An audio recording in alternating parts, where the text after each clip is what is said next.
आइए दोस्तों, नमस्कार। मैं बबलू मौर्य और आप सबको इस खूबसूरत घाटी में ले आया हूँ जो सफ़ेद बर्फ़ की चादर फैली हुई है। सफ़ेद बर्फ़ की चादर और कुछ और आपको दिख रहा होगा, लाल, पीले, सफ़ेद, नीले ऐसे झंडे भी दिख रहे होंगे आपको, और ये ढेर सारे झंडे दिख रहे होंगे आपको। तो ज़रा देखते हैं कि ये क्या है। आप लोगों को रूबरू करा रहा हूँ। ये झंडे आखिर क्या शो करते हैं, क्या दिखाते हैं, और इन पहाड़ियों पर जहाँ बर्फ़ जमी हुई है। चलिए ले चलते हैं आपको खूबसूरत यात्रा पर, और इस यात्रा के साथ साथ महसूस करिए कुदरत के करिश्मे को। आप देखिए खूबसूरत बर्फ़ की चोटियाँ, खूबसूरत और पूरा का पूरा पर्वत श्रृंखला, साल के वृक्ष जो आपके अल्पाइन वृक्ष जिसको अंग्रेजी में कहते हैं। आप देखते जाइए रुई के फाहे जैसे ये सफ़ेद सफ़ेद चित्र, ये सब दिखते जा रहे हैं। आप ये देखिए कि आखिर क्या है यहाँ और क्या चीज़ें हैं यहाँ, और क्या क्या खूबसूरती है इन जगहों की। चलिए हम आपको रूबरू कराते हैं खूबसूरत पहाड़ियों से।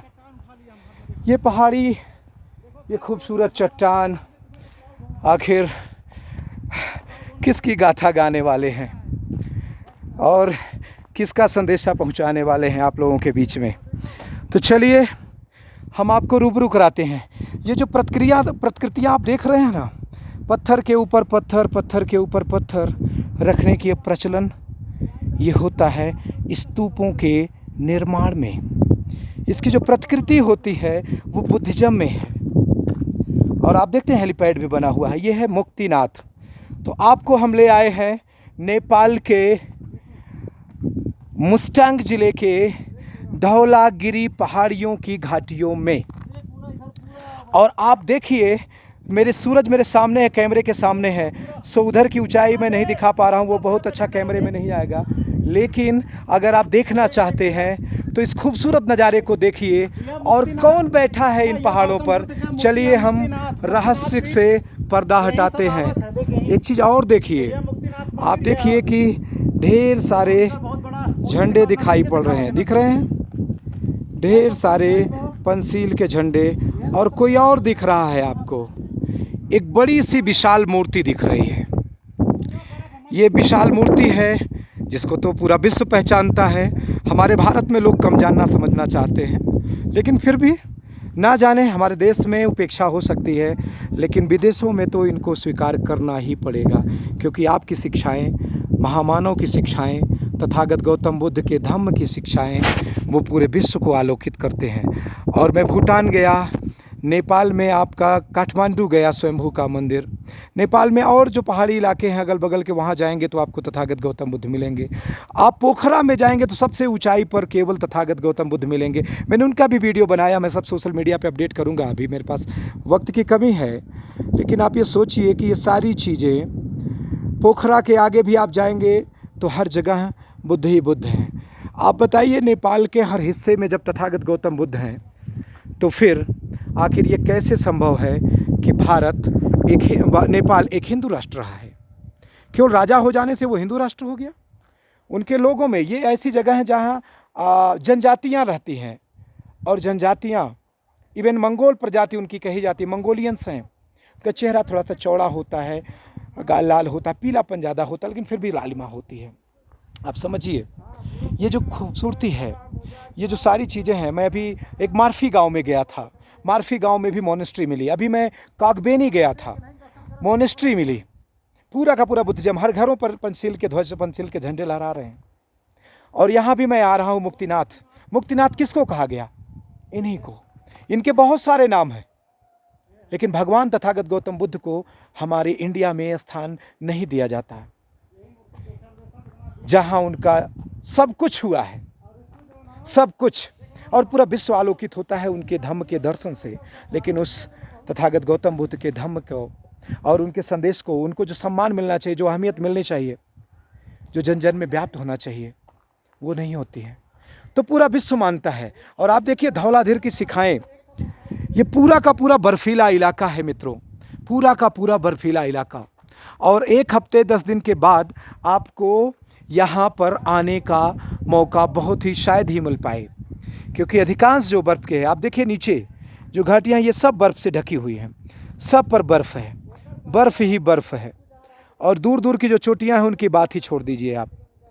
तो ये जो मनौती स्तूप बनाए गए हैं छोटे छोटे पत्थरों के ऊपर से पत्थरों के ऊपर, ये जो संस्कृति रही है वो भारत की रही है, वो तथागत गौतम बुद्ध की रही है, शाक्य वंश के शाक्य मुनि तथागत गौतम बुद्ध की। मौर्य वंश सम्राट अशोक ने कहाँ से कहाँ आलोकित किया, तथागत गौतम बुद्ध के धम्म के सिद्धांत कहाँ से कहाँ आए। लेकिन फिर भी हमारे लोग इनसे दूरी रखते हैं भारत में। कब तक इग्नोर करोगे सोशल मीडिया के ज़र्रे ज़र्रे में है। पशुपतिनाथ मंदिर को अगर आप गौर से देखेंगे और उसका अगर निहारेंगे तो आपको पता चलेगा कि वो भी मंदिर का आवरण हटाएंगे तो तथागत गौतम बुद्ध की चतुर्मुखी मूर्ति बनी होगी, और वो भी आपको है। आप जानते हैं तथागत गौतम बुद्ध को। इसलिए मैं आप सबसे कहना चाहता हूँ, अपने संस्कृति को, अपने महामानव को, तथागत गौतम बुद्ध की धरोहर को, उनकी शिक्षाओं को, धम्म के प्रकाश को आप पहचानिए, जानिए। पूरा विश्व देखने आता है, पूरे विश्व की चीज़ें आती हैं, लेकिन इन जगहों पर भी यद्यपि कुछ ब्राह्मणवाद यहाँ भी हावी होने की कोशिश करने लगा है, लेकिन फिर भी जो उनकी शिक्षाएं हैं वो विषमतावादी नहीं है, वो समता मूलक समाज के लिए है, पूरी मानवता के लिए, बिना जाति धर्म का भेद किए। तो ऐसे खूबसूरत जगहों पर तथागत गौतम बुद्ध को देखना एक अविस्मरणीय है हमारे लिए, और मैं शब्दों में बयान नहीं कर सकता हूं। और फिर भी मैं कोशिश करूंगा कि आप खूबसूरत पहाड़ियों को देखिए। इन पहाड़ियों के बीच से ढकी हुई धौलागिरी के पहाड़ियों के बीच से तथागत गौतम बुद्ध को आलोकित कर रहे हैं। और यहाँ भी मॉनेस्ट्री आप अगर देखेंगे तो एक मॉनेस्ट्री का मैं चित्र दिखाना चाहता हूँ जो लाल कलर में आपको दिखेगा। आपके मुक्तिनाथ का जो गाँव है, उस गाँव में आपको जो मंदिर टाइप का दिखेगा वो तथागत गौतम बुद्ध का है, वो मॉनेस्ट्री है। और वो सारी चीज़ें आपको मिलेंगी, सारे झंडे मिलेंगे पंचशील के, और हमारे वंश के पंचशील के ध्वज को लहराना, हमारे देश की गौरव गरिमा को विदेश के विभिन्न हिस्सों में दर्शाना, हमारे लिए इससे बड़ी बात और क्या होगी। और हम फिर से आपके साथ आएंगे, और छुपे छुपे जहाँ भी छुपे हों, हमारे भारत में ये बातें नहीं बताई जाती कि कहाँ कहाँ बुद्ध हैं, क्यों हैं। सदियों से, सालों से इस निर्जन से जगह पे, जहाँ 1-2 गांव हैं, 3 गांव हैं, इधर के जितने भी गांव हैं पहाड़ियों के बीच में बसे हुए, कितनी कठिनाइयों से लोग रहते हैं। उनका जीवन कई महीनों तक रास्ता बीच बीच में कटा होता है, आप समझते हैं ना। फिर भी आप ये बात जानिए कि तथागत गौतम बुद्ध कुदरत के और उनके संदेश, उनकी शिक्षाएं, उनका धम्म का सिद्धांत, ये सब मानव में व्याप्त रहेगा। और मानव को सद्भाव की, प्रेम की, समता मूलक समाज की, नैतिकता की शिक्षा वो देते रहेंगे, और समझते रहेंगे कि विपश्यना क्या है, कुदरत के नियम क्या हैं। बुद्धं शरणं गच्छामि, धम्मं शरणं गच्छामि, संघं शरणं गच्छामि का संदेशा क्या है, पंचशील का सिद्धांत क्या है, उसको आपको जानना समझना होगा। और इसी के साथ मैं अपनी बात, आप फॉरेनर्स भी देख सकते हैं, वो लोग भी आए हुए हैं, और बहुत सारे फॉरेनर्स आते हैं। इतनी दूरी पर आप सोच नहीं सकते कि कितने सारे लोग यहाँ आते हैं, जापान, कोरिया, और यहाँ के लोग भी देखिए आप, सारी चीज़ें आप देखिए कि ये सारे लोग आते हैं, करते हैं। और वो किस लिए आते हैं? तथागत गौतम बुद्ध को देखने के लिए, इनके विहंगम दृश्य को देखने के लिए, तथागत गौतम बुद्ध के। इसी के साथ मैं अपनी बात समाप्त करता हूँ। नमो बुद्धाय। ध्यान रखिए, धौलागिरी की पहाड़ियों से बबलू मौर्य।